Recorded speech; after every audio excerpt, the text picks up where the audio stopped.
덕암영문의 입구를 잘 보시면 유리창에 있는 현관 문 앞에 붉은 벽돌로 쌓은 둥근 아치형의 커다란 문이 있습니다. 크다면 크고 작다면 작죠. 누구나 유리창이 있는 현관 문보다 그 문을 먼저 통과합니다. 그렇죠? 이 문 말이에요. 이 문. 이게 문이잖아요.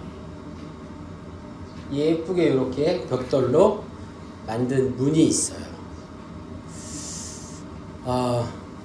신기하게도 내가 그 문을 아무 대가 없이 공짜로 그냥 통과하는지 잘 모릅니다. 이 문이 있었는지 잘 모르셨죠? 이 문이 로마네스크 양식으로 만들어졌다는 거. 활짝 열려있다는 거. 로마네스크는 유럽의 10에서 12세기경에 널리 쓰였던 중세 건축 양식이에요. 여기도 보세요. 이런 문들이 있잖아요. 로마네스크. 로마 제국이 가장 번성할 때 이런 건물들을 많이 지었습니다. AD 313년 로마 제국의 콘스탄티누스 황제가 기독교를 공인하고 로마 제국의 국교가 된 거예요. 기독교가. 그 이후에 이런 양식들이 전 세계적으로 많이 지어졌습니다. 우리 덕암영문에도 로마네스크 양식의 흔적이 남아있다는 거예요. 이후에 12세기를 거쳐서 우리가 또 잘 아는, 들어보셨을 거예요. 고딕 양식으로 발전하게 되었다는 것이죠.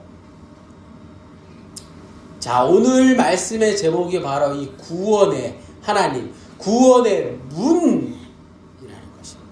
우리 덕암영문의 구원의 문이 활짝 열려 있다는 사실입니다.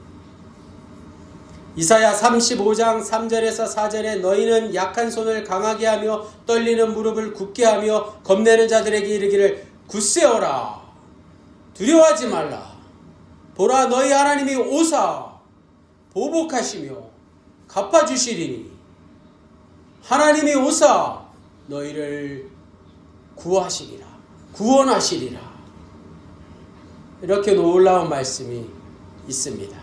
바로 하나님이 오신다는 거예요. 하나님은 우리를 구원하시러 오시는 분이시다라는 뜻입니다. 오늘 본문 배경도 그렇습니다. 바벨론 포로 기환, 포로에서 돌아왔을 때 이사야는 유대 백성들을 향해서 두려워하지 말라 반복해서 외쳤습니다. 이런 말로 격려할 수밖에 없었던 고대 유대인들의 삶이 너무나도 척박했다는 것이죠.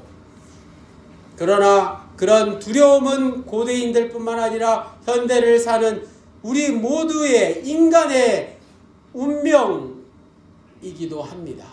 그렇다면 하나님을 믿는 오늘 우리는 유대인들 뿐만 아니라 두려워하지 않아야 하는데 그 근거가 무엇인지를 알아보는 게 오늘 설교의 핵심입니다. 4절 후반부를 잘 보십시오. 잘 보세요. 화면 잘 보세요.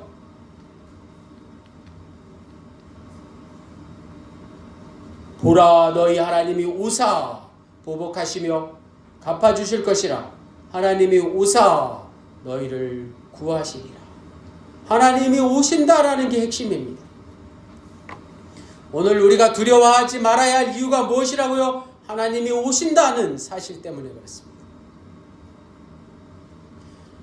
바벨론 포로 전후에 하나님은 유대인들에게 점점 잊혀져 가는 존재였습니다. 오늘을 사는 현대인들에게도 그렇지 않습니까? 대다수 현대인들이 하나님을 떠나 살아가고 있습니다. 당시 유대인들도 하나님의 침묵 앞에서 좌절하고 있었습니다. 자신들의 미래에 아무런 보장이 없었기 때문이죠. 오히려 하나님을 믿는 것보다 바벨론의 문명에 적응하는 것이, 그리고 바벨론에 이어서 세계를 지배하는 바사, 즉 페르시아 제국에 더 빨리 적응하는 게 가장 현실적인 대안이었던 것입니다. 현대인들의 모습도 마찬가지죠. 우리가 하나님을 믿는 것보다 현대 문명의 발달 속도에 뒤처지지 않는 게 더 이득이라고 생각할 수 있습니다. 그런 가운데 이사야는 하나님이 오신다고 계속 외쳤습니다. 유대인들에게 이사야의 이 설교가 들렸을까요? 이사야의 설교를 무시했습니다. 선지자들을 몽상주의자들, 비현실적인 이상주의자들로 취급했습니다. 선지자와 대중 사이의 차이가 바로 이런 것입니다. 선지자들은 대중들에게 비현실적으로 보이는 하나님의 현실, 하나님의 현현을 눈여겨본 반면 사람들은 실제 눈에 보이는 것만, 실제 손에 잡히는 것만 믿었습니다. 선지자들의 설교는 대중들에게 외면받기 십상이었습니다. 실제로 외면받은 선지자들이 유대 역사에 훨씬 더 많았다는 사실입니다. 그렇지만 유대인들은 그런 과정을 거치면서 드디어 오랜 세월이 지나면서 나라를 잃고 전 세계를 떠돌아다니면서 선지자들의 말씀이 하나님의 말씀이었다는 사실을 비로소 깨닫게 된 것입니다. 이것이 바로 유대인들의 뛰어난 민족성이죠. 전 세계에서 유일하게 고난을 겪으면서 하나님을 믿는 신앙을 저버리지 않은 민족입니다. 하나님이 오셔서 보복하시고 갚으시고 구원하신다는 이사야의 말씀이 기억났습니다. 보복한다거나 원수를 갚는다는 표현이 좀 거친 표현이긴 하지만 구약에 자주 등장하는 방법, 자주 등장합니다. 왜냐하면 그런 방식으로 유대인들은 하나님의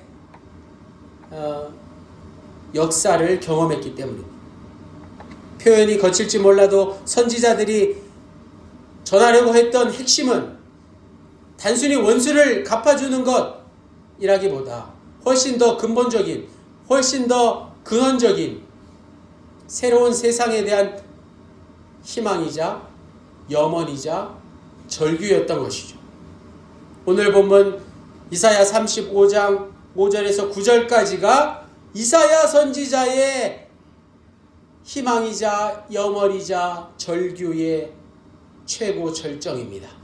오늘 우리가 대림절 셋째 주일을 맞이해서 교동문에서도 함께 낭독했고 본문 말씀에서도 읽었던 바로 그 내용이에요. 5절 말씀, 그때에 맹인의 눈이 밝을 것이며 못 듣는 사람의 귀가 열릴 것이다.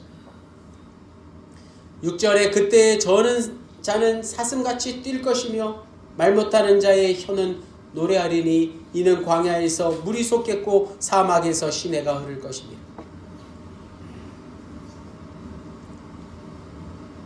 5절에 나오는 이들의 면면을 살펴보십시오. 앞을 보지 못하고 귀가 먹고 다리를 절고 말을 못하는 사람들 말입니다. 세상에서 따돌림 받는 자들입니다. 경쟁 능력이 전혀 없는 자들이죠. 앞에서 이사야가 두려워하지 말라고 선포했는데 여기 나오는 이들이 바로 두려움 가운데 살아가는 사람들의 대표격입니다. 이사야는 유대민족이 바벨론 포로 시대에 이런 눈먼 자, 못 듣는 자, 귀먼 자처럼 살았다는 것을 포함해서 말씀하고 있는 것입니다. 태어날 때부터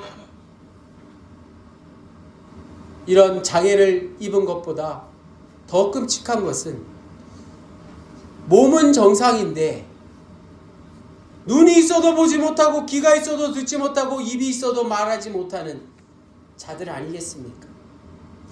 이사야는 유대 민족이 바로 바벨론 포로 시대에 이런 눈 먼 자들처럼, 귀 먼 자들처럼, 말 못하는 자들처럼 죄국의 위험 앞에 벌벌 떨며 두려워하며 살았다는 것을 지적하고 있는 것입니다. 제국의 채찍과 당근 앞에서 봐도 보지 못하고 들어도 듣지 못하는 것처럼 살아야만 했던 것입니다. 우리나라의 일제강점기 시대가 생각납니다. 일제제국주의의 침략에 의해서 우리 조선인들도 그렇게 살지 않았습니까? 하고 싶은 말을 어떻게 당당하게 할 수 있었겠습니까? 그렇지 못했습니다. 극심한 불평등과 또 법을 내세우지만 불법이 압도하는 세상을 살았던 이들은 모두 장애인들과 다를 바 없었다는 사실이죠. 이들에게 절실한 것은 인간으로서 최소한 품위를 잃지 않고 인격을 존중받으며 살아갈 수 있는 자유였던 것입니다. 자유가 없는 세상을 살면 죽지 못해 사는 것과 다를 바 없지 않습니까? 악한 권력이 지배하는 세상 말입니다. 얼마나 끔찍한 세상입니까? 그러나 하나님이 오셔서 이러한 자들을 보복하시고 그런 모든 세상을 새롭게 변화시켜 주실 것이라고 이사야 선지자는 말씀하고 있습니다. 금주의 요절 말씀, 이사야 35장 10절 말씀 다 함께 다시 한번 읽겠습니다. 시작. 여호와의 속량함을 받은 자들이 돌아오되 노래하며 시온에 이르러 그들의 머리 위에 영영한 희락을 띠고 기쁨과 즐거움을 얻으리니 슬픔과 탄식이 사라지리로다. 기쁨과 즐거움을 얻고 슬픔과 탄식이 사라진다고 희망을 노래하고 있습니다. 눈 못 보던 자가 보게 되고 듣지 못하던 사람이 듣게 되는 것은 그것이야말로 가장 큰 슬픔과 탄식이 사라지는 것 아니겠습니까? 이 일이 어떻게 일어난다가요? 하나님이 오사 일어나는 일이라는 것입니다. 너무나도 가슴 벅찬 일입니다. 이런 때를 손꼽아 기다리는 자들이 있습니다. 그러나 아직도 세상에는 많은 사람들이 그것과 상관없이 살아갑니다.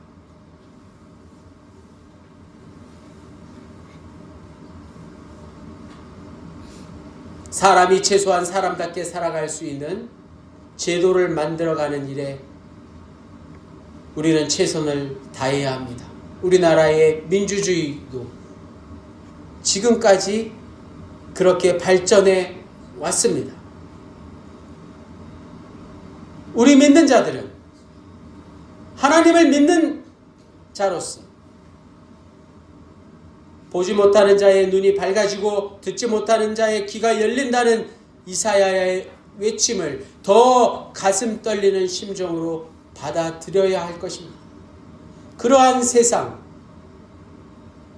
우리나라의 지도자들이, 우리나라의 정치인들이 만든 세상보다 더 하나님께서 오셔서 만드실 그 나라를 꿈꾸며 살아가야 하지 않겠습니까? 초기 기독교인들은 오늘 본문 말씀 이사야 35장을 매우 중요하게 생각했습니다. 이사야 35장은 길지 않습니다. 1절에서 10절까지 한편의 시라고도 할 수 있습니다. 집에 돌아가셔서 이사야 35장을 1절부터 10절까지 천천히 노래하듯이 읽어보시면 좋겠습니다. 하나님이 오심으로 슬픔과 탄식이 사라진다는 말씀이 초기 기독교인들에게 이루어졌습니다. 바로 예수 그리스도를 통해서 이루어진 것입니다. 마태복음 11장 2절에서 11절까지가 바로 그러한 말씀입니다. 옥에 갇힌 세례자 요한이 자신의 제자들을 예수님께 보내서 그 오실 자가 이사야 35장에 나오는 하나님이 오사에 그 오시는 하나님이 바로 예수님이신지, 그 오실 자가 바로 당신인지 그렇지 않은지, 당신이 메시아인지 메시아가 아닌지 대답해 달라고 요구했습니다. 그러자 예수님께서 이렇게 말씀해 주셨습니다. 마태복음 11장 5절 말씀. 맹인이 보며 못 걷는 사람이 걸으며 나병 환자가 깨끗함을 받으며 못 듣는 자가 들으며 죽은 자가 살아나며 가난한 자에게 복음이 전파된다 하라고 세례자 요한에게 전하라고 말씀해 주셨습니다. 누가복음 4장 18절 말씀, 누가복음 7장 22절 말씀에도 비슷한 내용이 반복됩니다. 모두가 이사야 35장 5절 말씀을 인용한 것입니다. 초기 기독교인들은 예수님에 의해서 이사야 선지자의 예언이 성취되었다고 깨달았습니다. 예수님이 오시는 하나님이신 것을 깨닫게 되었습니다. 초기 기독교인들이 왜 예수님이 하나님의 보복일까라고 생각했을까요? 예수님이 왜 하나님의 정의와 평화일까라고 생각했을까요? 복음서 내용 곳곳에 나와 있듯이 예수님은 공생애 중에 사역하시면서 많은 병든 자들을 고치셨습니다. 죽은 나사로를 살리신 이야기도 나옵니다. 예수님에게 이런 일이 일어났다는 의미는 예수님을 통해서 하나님이 오실 때 일어나야 할 일들이 일어났다는 뜻이기도 합니다. 그것을 전인 구원이라고 합니다. 단순히 예수 믿고 구원받았다, 예수 믿고 천당 간다라는 의미를 뛰어넘은 전인, 우리의 인격 전체가 다 구원받게 된다는 사실입니다. 우리의 모든 슬픔과 탄식이 없어진다는 것을 포함하는 말씀입니다. 슬픔과 탄식은 앞을 보지 못하는 자, 말을 못하는 자, 다리를 저는 자로 묘사된 사람들에게 해당되는 것이죠. 지금도 그렇지만 고대인들은 장애가 없고 권력이 많고 사회적 신분이 높은 사람들에게 하나님의 축복이 임한다고 믿었습니다. 모두가 저주받지 않은 그런 삶을 살려고 노력했습니다. 이런 점에서 이사야의 예언이 성취되지 못했습니다. 유대인들은 바벨론 포로 귀환으로 예루살렘에 돌아갔지만 세상이 조금도 달라지지 않았다고 생각했습니다. 그들의 탄식과 슬픔도 여전히 남아있었기 때문입니다. 중요한 것은 예수님께서 그런 기준으로 사람과 사람의 운명을 판단하지 않으셨다는 말씀입니다. 그 전혀 다른 기준이 무엇입니까? 바로 임박한 하나님 나라를 향해서 돌아서는 것이 그 기준입니다. 하나님 나라가 가까이 왔다. 하나님이 가까이 왔다는 사실에 영혼을 맡기는 것입니다. 바로 하나님으로 오신 예수 그리스도를 믿는 것입니다.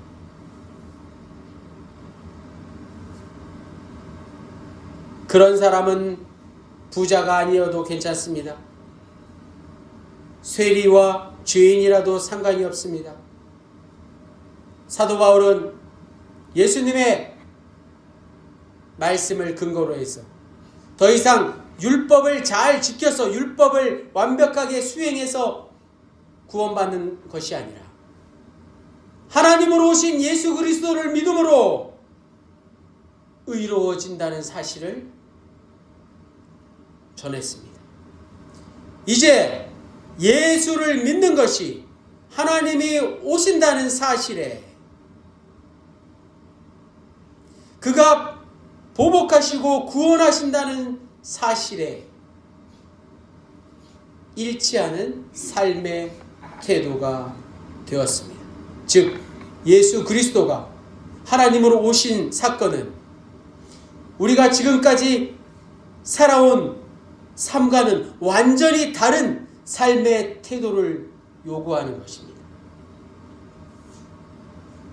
이 세상의 모든 억압과 자기 성취로부터 자유해지는 것입니다. 예수 믿는다는 것은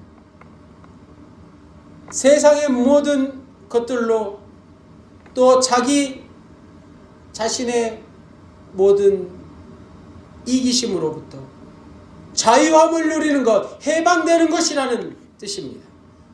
그것이 곧 죄와 죽음으로부터의 해방이요, 우리가 그토록 간절히 원하는 슬픔과 탄식이 모두 없어지는 것입니다. 구원의 하나님에 대한 오늘 설교의 핵심이 이렇습니다. 담임사가는 지난 일주일을 참 의미 있게 보냈습니다. 재미있는 사진을 하나 보여드릴게요. 자, 보세요. 사진. 대전 국악방송이라고 있더라고요. 자선남비 관련 인터뷰 요청이 있어서 금요일에 다녀왔어요. 대본을 이렇게 준비해서 생방송으로 방송을 잘 마쳤습니다. 그래서 자선남비 소개를 하고 또 덕암영문 담임사관이라고 그렇게 또 다들 환영해 주시고 해서 너무 의미 있게 그렇게 보냈어요. 그런데 제가 정말 하고 싶은 말이 있었는데 시간 관계상 다 하지는 못했습니다. 그래서 메시지를 전하고 왔는데 오늘 설교 주제인 구원의 하나님에 대한 제 개인적인 소소한 결론이기도 합니다. 잘 들어보십시오. 제가 방송에서 하고 싶었던 말이에요. 그리고 방송을 마치고 이렇게 문자로 메시지를 전하고 왔습니다. 그래서 방송에서 아마 읽어주신 것 같아요. 요즘 젊은이들 사이에 잘 사용하는 말이 있는데요. 어떤 일에 진심이다 이런 말이 있어요. 들어보셨나요? 그냥 피아노를 잘 친다 이러면 되는데 피아노에 진심이다 이렇게 말해요. 좀 차이가 느껴지시나요? 피아노에 진심이다 라고 말하니까 좀 더 와닿게 돼요. 어떤 일에 진심이다 라는 것은 자신의 감정과 열정을 솔직하게 담아서 그 일에 몰입하고 최선을 다하는 태도 아니겠습니까? 어떤 일에 최선을 다하는 사람에게 보내는 최고의 찬사가 어떤 일에 진심이다. 예수 믿는 일에 진심이다. 우리 덕암영문에 진심이다. 라는 말을 들으면 얼마나 기분이 좋겠습니까? 자선남비에 진심인 분들이 계십니다. 해마다 추운 겨울 자선남비를 기다렸다는 듯이 거리에 나와서 자선남비에 모금을 하고 가시는 분들이 계십니다. 지난주 일주일 자선남비 모금 결과가 나왔는데 조금은 떨어졌어요. 저는 그래서 날씨가 아직 추워지지 않아서 그런 것 같다고 말씀을 드렸어요. 날씨가 추우면 자선남비가 더 잘 되는 것 같더라고요. 그리고 현금을 이제 많이 안 갖고 다니니까 그렇죠.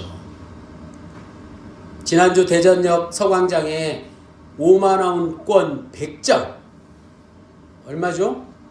500만 원을 자선남비에 놓고 가신 분이 계십니다. 그래서 그 자선남비요 그 뉴스에 나왔어요. 500만 원 자선 냄비에 놓고 가셨어요. 우리 대전에서. 그분이 누군지 모릅니다. 그분은 자기를 알리려고 500만 원을 자선 냄비에 놓고 가신 분이 아니에요. 자기를 알리려면 다른 데 가서 자기 이름 적고 그렇게 하죠. 자선 냄비는 이름을 몰라요. 그런데 누가 더 진심일까요? 진심은 눈에 보이지 않습니다. 진짜도 눈에 보이지 않아요. 진리는 눈에 보이는 게 아닙니다. 하나님이 눈에 보이지 않으시는 것과 같습니다. 요즘 우리는 뭐가 진짜인지, 진실이 무엇인지를 분별하기 힘든 세상을 살아가고 있지만 여전히 보이지 않는 힘이 존재하고 있다는 것을 압니다. 보이지 않는 그 힘이 바로 진짜입니다. 진리입니다. 바로 하나님이시죠. 대림절 셋째 주일, 오늘 주일을 기쁨의 주일이라고 합니다. 기다림이 슬프고 힘든 게 아니라는 거예요. 정적이고 인내하는 고된 일인 것도 맞지만 약속을 기다리는 것만큼 기쁜 일이 또 어디 있겠습니까?